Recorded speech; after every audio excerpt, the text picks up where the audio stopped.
করছি, অনেকেই দেখেছেন যে WBJDF এর মেল যে অ্যাকাউন্ট, সেখানে একটি মেল এসেছে এবং অত্যন্ত আশ্চর্যজনক ভাবে সেই মেলটি এসেছে।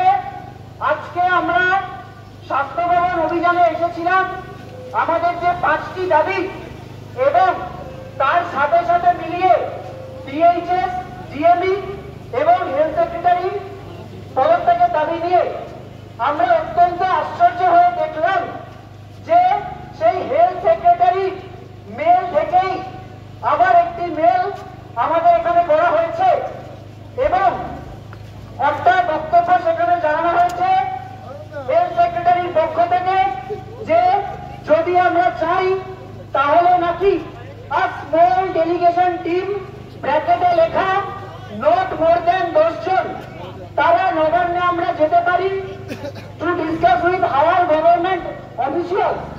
আমরা কয়েকটা কথা স্পষ্ট করতে চাই।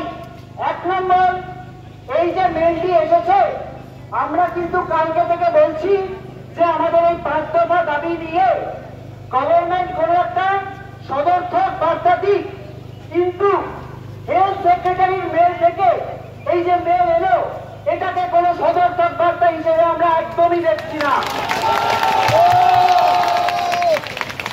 আমরা এর আগে লালবাজারে যখন গিয়েছিলাম, পুলিশ কমিশনারকে তার পদত্যাগের দাবিতে ডেপুটেশন তার হাতেই দিয়েছিলাম, তখন তিনি কি বলেছিলেন যে আমার উচ্চতর কর্তৃপক্ষ যদি মনে করে আমার পদত্যাগ নেবে।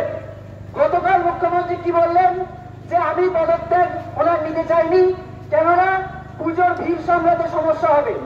এই যে মেল আজকে করা হয়েছে, সেই একই জিনিসের ছাপ আমরা দেখছি। যদি আমরা দেখি, আমরা স্পষ্ট জানাতে চাই, আমরা কিন্তু আলোচনার পর সব সময় খোলা রাখতে চাই, কিন্তু যেভাবে যে ভাষায় একটি মেল এলো এবং হেলথ সেক্রেটারির মেল থেকে এই যে মেল আসা, এটা আমাদের কাছে অত্যন্ত অপমানজনক। 1 নম্বর।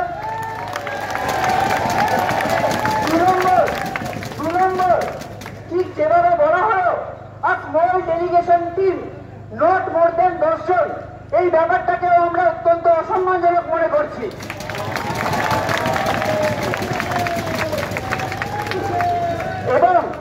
এবং আমাদের এখনো এটা বক্তব্য স্পষ্ট যে যেভাবে এই মেলটি এসেছে, এরপর দাঁড়িয়ে এই মেলের সাড়া দেওয়ার কোনো জায়গায় আমরা নেই।